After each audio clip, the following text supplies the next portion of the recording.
Otep, bien-aimés frères et sœurs, vous connaîtrez la vérité et la vérité vous affranchira. Ça, c'est pas moi qui le dis, c'est la Bible qui le dit. Mais moi, je vous dis mieux. Vous connaîtrez la vérité historique, notamment celle de vos ancêtres kémites, et vous aurez une vision globale de ce que c'est que la vraie souveraineté politique. J'ajoute, vous reviendrez à la spiritualité africaine ancestrale et vous comprendrez les enjeux de l'indépendance économique. Et pour terminer, vous accepterez votre identité culturelle kémite et vous obtiendrez deux choses. La première, c'est la paix. La seconde, c'est le développement, à une condition. L'unité de toute l'Afrique noire, l'unité de tous les Noirs du monde entier.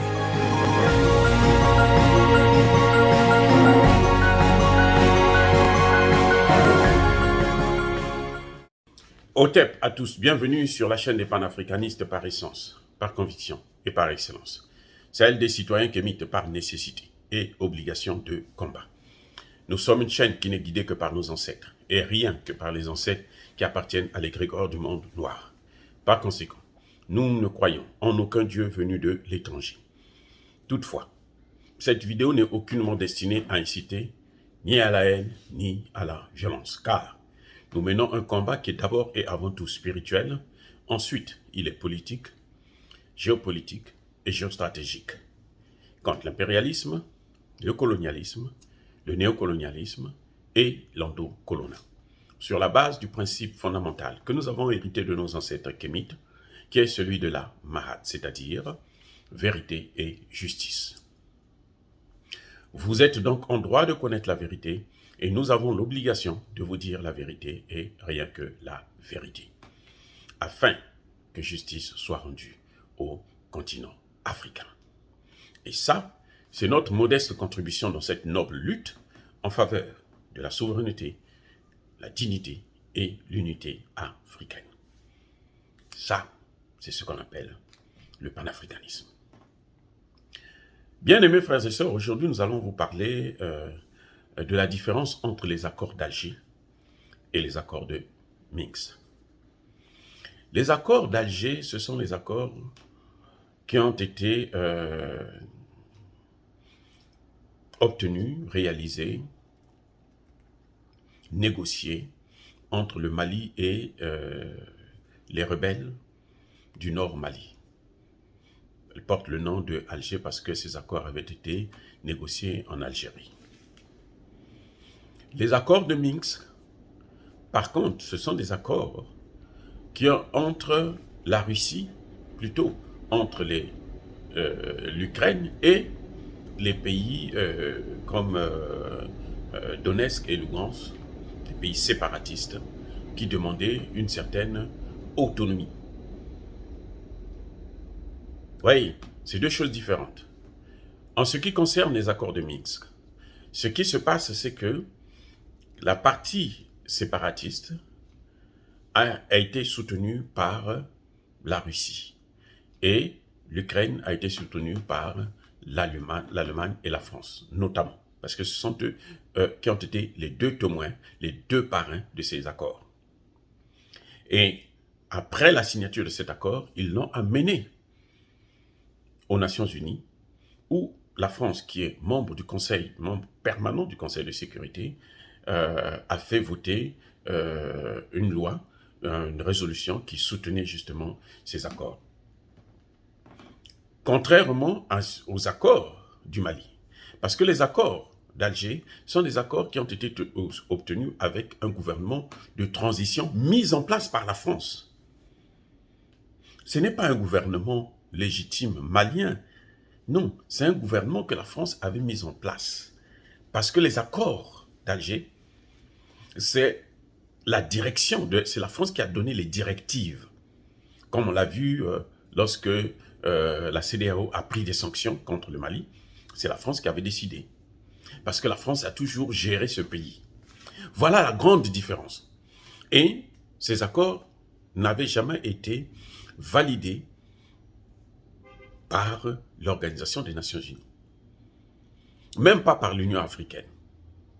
Il n'y a jamais eu une résolution de l'Union africaine qui dit que nous respectons, nous devons faire respecter ces accords. Il n'y en a pas.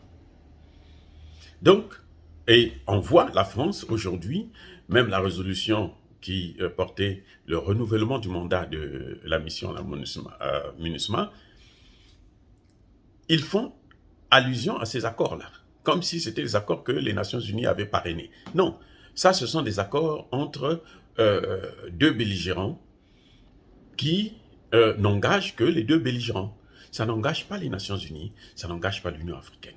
Et la France n'avait pas le droit d'amener ça au niveau des Nations Unies, dans les résolutions qui concernent, comment dirais-je, le renouvellement du mandat de la MINUSMA. Et la France passe par ces accords-là d'Alger pour demander au gouvernement malien de ne pas négocier avec les belligérants. Vous voyez ce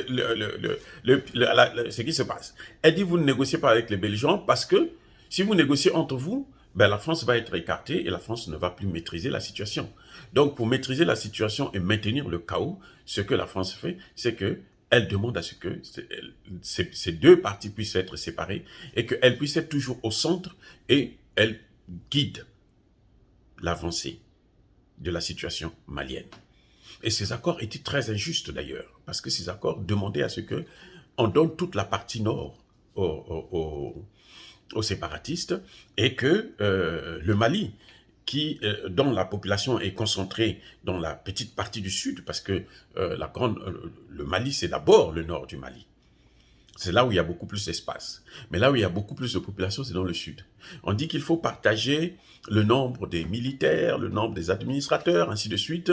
Oh, ça ne se fait pas comme ça dans un État.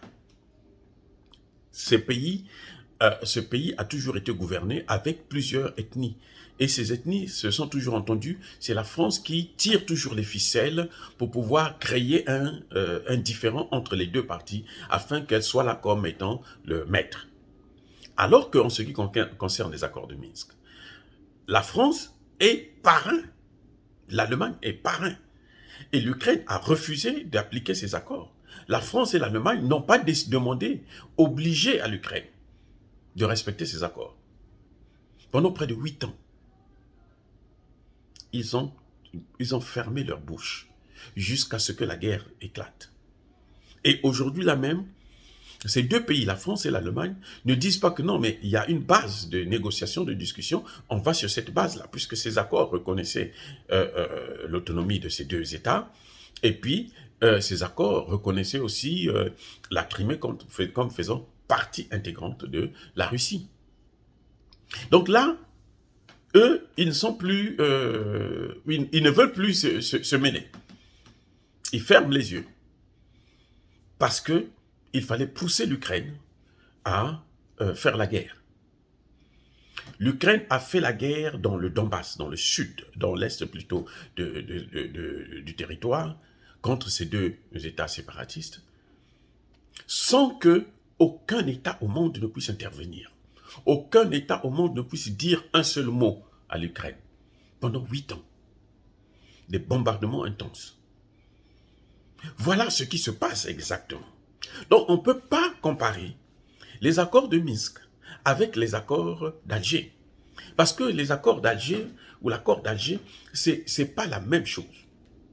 L'accord d'Alger, c'est la France qui a imposé un agenda. C'est la France qui a imposé une ligne de conduite à suivre. C'est la France qui a imposé sa vision, qui est celle de séparer, de diviser le Mali, parce qu'elle trouve que le Mali est trop grand. Effectivement, le Mali fait 2 fois plus que la France. Donc, pour elle, visiblement, il faut diviser. Et la partie qu'elle donne aux séparatistes, qu'elle contrôle, bien sûr, parce qu'elle contrôle, elle a la même mise sur ces séparatistes, c'est la partie où il y a beaucoup de réserves de matières premières. Comme ça, la France pourra être le seul exploitant, le propriétaire, comme elle l'a toujours fait en Afrique. Mais ça, c'est fini. Voilà, donc quand vous entendez parler des accords d'Alger, ne vous dites pas que ce sont des choses, en fait, avec le gouvernement Assimi Goïta, si j'étais Assimi Goïta, ces accords devaient être caducs. C'est-à-dire qu'on devrait repartir sur une nouvelle base et négocier au Mali, entre les Maliens, sans la présence d'un occidental. C'est-à-dire que chaque fois, et c'est ça la force de la France, chaque fois qu'il y a une situation en Afrique, notamment en Afrique francophone, elle veut toujours être le parrain de cette résolution. Alors que quand on regarde très bien dans le fond, c'est elle qui tire les ficelles. Donc, voyez-vous, la France a toujours pris la paternité de toutes les situations qu'il y a en Afrique. Dès qu'il y a un problème qui se déclenche, elle vient, elle fait des propositions, elle prend la direction, elle prend les commandes. C'est maintenant elle qui veut gérer la situation. Et elle n'a jamais résolu un seul problème en Afrique. C'est pour ça que vous voyez le sous-développement. Le sous-développement africain, c'est d'abord à cause des ingérences. Ce n'est même pas à cause de la limitation, la délimitation des mandats. Non. Le problème africain, c'est d'abord à cause de ces ingérences. On n'a jamais invité la France à venir régler nos problèmes. Mais la France s'auto-invite à venir régler le problème. Comme elle a le droit de veto, donc elle va aux Nations Unies et elle donne des directives et les Nations Unies suivent. Voyez, c'est ce qui ne devrait plus se faire à partir de maintenant.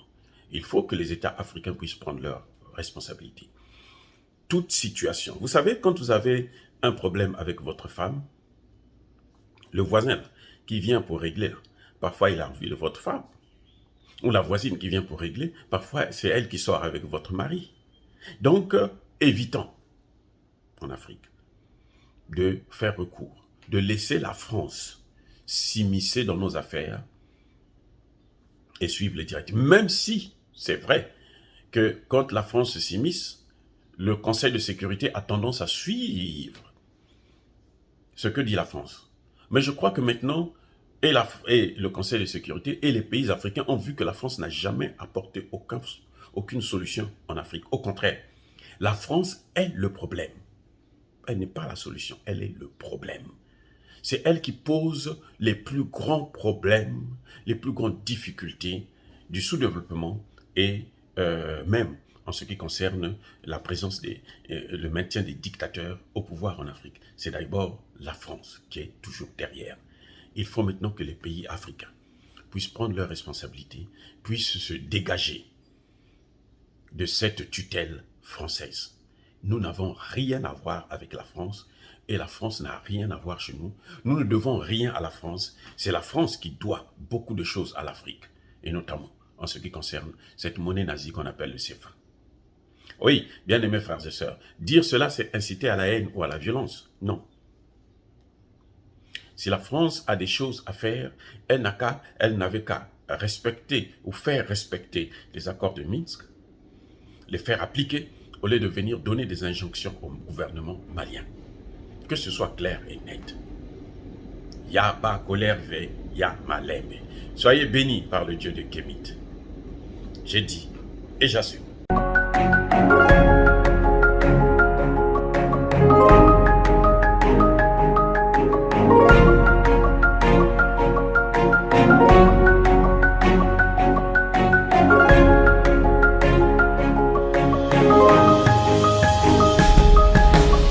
Eux, ils marchent par la foi et non par la vue.